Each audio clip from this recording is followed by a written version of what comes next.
Nice podcast. What is up, everybody, once again, and as always, thank you so much for joining us for another episode of Irrational Fears. I am your co-host, Anthony Luciano, and we're going to jump right into a story from our good friend, Mr. Michael Marks, aka deadnspread on Reddit. So let's get right into it so that we can find out together what scares you. Wake up. A soft hiss filled the room, and I pulled the covers up over my head and pretended I didn't hear it. It was the 5th time I'd heard that voice coming from my closet since my parents had moved us into that godforsaken house a month earlier. The first few times I had called for my parents, they would come running down the hall and check on me. I would tell them there was someone in my closet and they would check, only to find nothing. Of course they would find nothing. The last time I tried, only my father came and he told me it was time to stop this nonsense. I was 10 years old after all, far too old to be believing the boogeyman was in my closet. He reassured me they were just nightmares and told me when I thought I heard the man in my closet, I should just close my eyes and count to 10. He promised me it would work and the man would be gone. Wake up to me. Its voice was like nails on a chalkboard, but muffled beneath a pillow.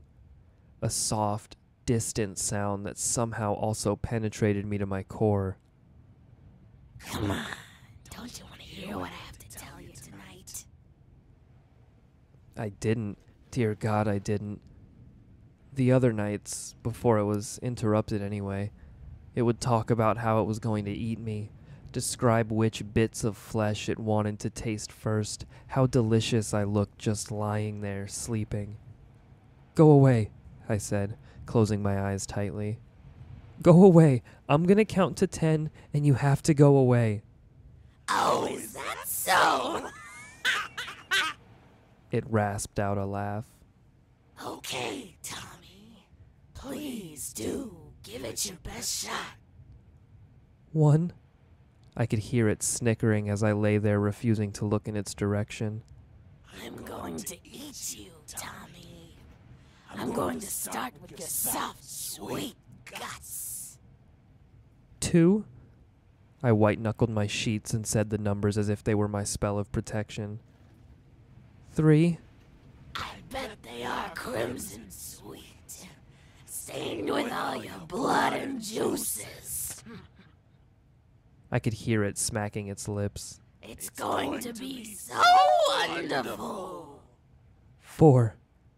I could feel my whole bed tremble as my body shook. I reminded myself that this had to just be a nightmare. 5. Tommy, you're going to scream. You're gonna scream and no one is going to stop me. I heard a sound like claws scraping across wood and something that sounded like a faint creak. 6. This couldn't be real, right? Monsters aren't real. My dad was right. This had to just be some kind of dream, didn't it? 7. All good boys go straight to heaven. Except you, Tommy. I'm going to drag you down to hell with me so I can eat you over and over again every day. I heard a creak and felt beads of sweat form on my forehead. I pulled the blanket tighter over myself as if my comforter were some kind of armor. 8. My voice was shaking and I could feel the air like a lump in my throat as I spoke. I sensed it getting closer. I knew it was waiting just beyond my sight, and I could barely hold back my desire to urinate. 9. Oh my! I can smell your blood. You smell so innocent and tasty. I can't wait to sink my teeth into you and hear you cry. It was right above me now. I knew it. I could practically smell its putrid breath as it stood over me. 10. I said the final number with every ounce of conviction I had left inside me. I opened my eyes to total darkness. My face was still beneath the comforter. I didn't sense it was there anymore, and after I said the final number, he didn't reply. I slowly pulled the covers down and peeked out. I saw nothing standing directly over me. I sat up with great apprehension and felt a huge sense of relief wash over me as my eyes scanned the empty room. Just a dream, I told myself, laughing just a little bit, the faint glow of the hall light still burning under the crack of my door. Just a stupid dream. I swung my feet out of bed and tried to work some saliva into my cotton dry mouth. I decided I should probably just get up and use the bathroom and get some water. The little voice in the back of my head gnawed at me, though. What if we get up and it's waiting under the bed to drag me under and eat me? The thought of twisted claws wrapping around my ankles and yanking me off of my feet. I threw my feet back up on the bed and instead hung my head off of the side to look underneath. As I pulled the covers back, I saw only my shoes from the previous day, a few dust bunnies, and the other side of the room. I breathed a sigh of relief and jumped out of bed, feeling the soft carpet against my bare feet. I actually smiled as I made my way towards the door. I mean, my dad had been right. It was silly for me to think there were actual monsters.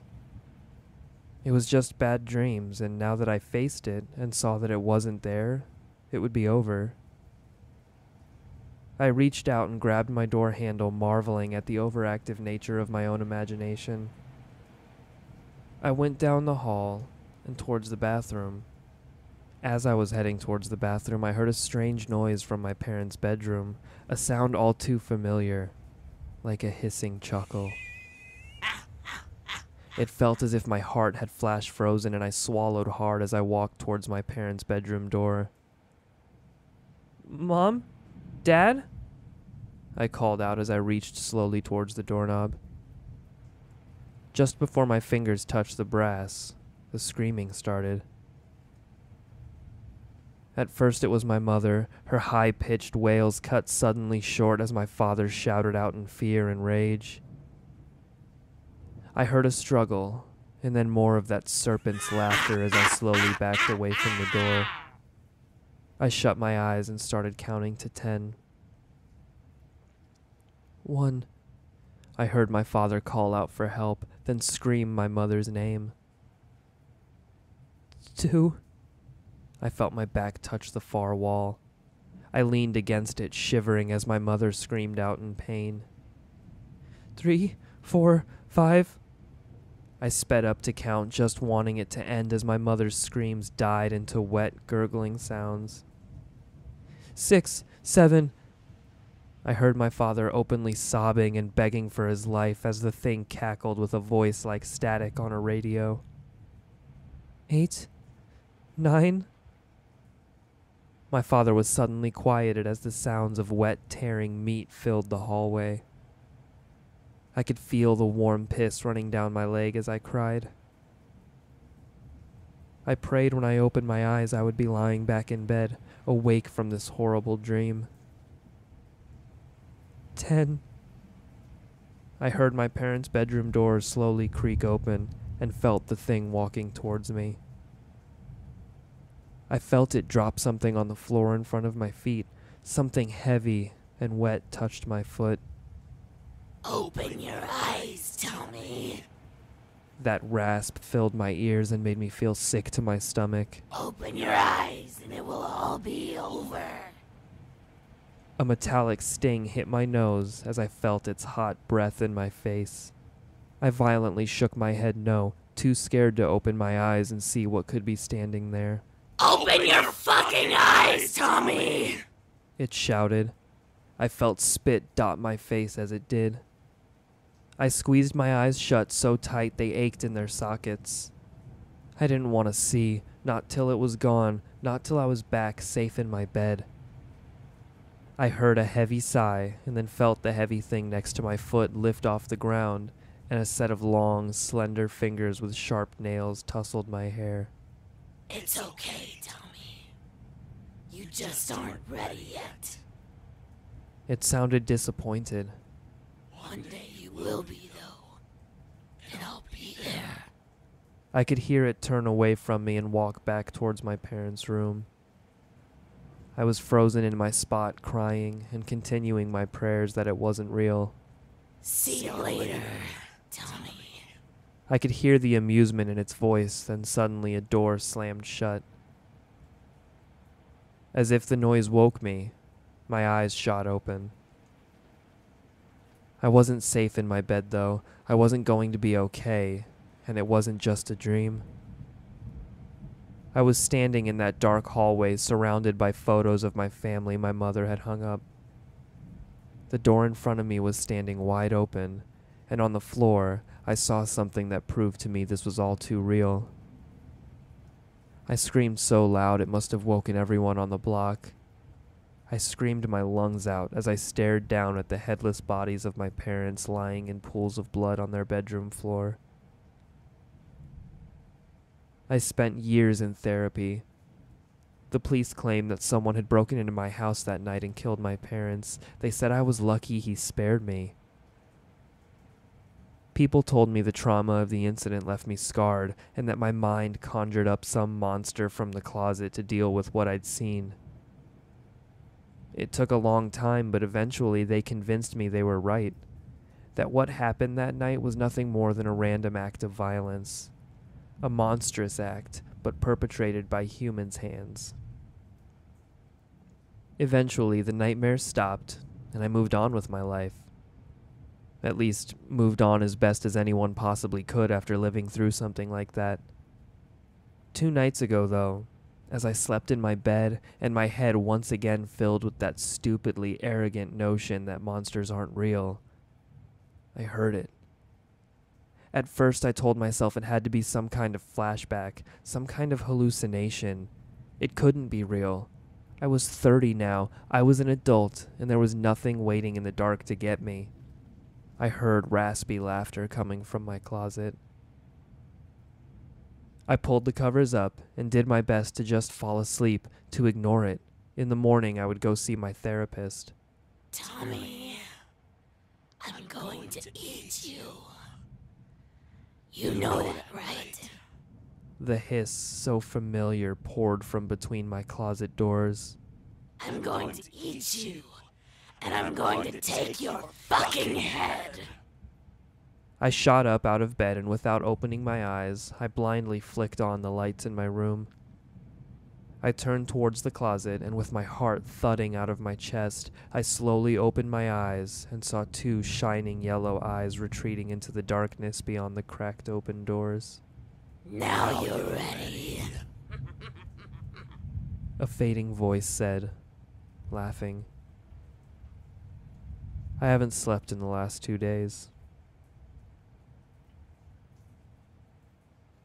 Once again, and as always, thank you so much for joining me for another episode of Irrational Fears. That was Count to 10 and It Will Go Away by our good friend Michael Marks. You can find him on Reddit under the name deadnspread. There will be links and information about him and how you can read along with the story, find out more of his writing and stuff like that down in the show notes. As always, today's episode was sponsored by Audible. You can get a free 30-day trial as well as a free audiobook by going to audibletrial.com/irrationalfears. And you can also find out more about the Irrational Fears project and all of the crazy stuff we've got going on by going to www.irrationalfearsproject.com. And if you feel like helping out with a monthly contribution, you can check us out over at patreon.com/irrationalfears, where we have a lot of patron-only content and stuff like that for you guys. So as always, I will see you next time so that we can find out together what scares you.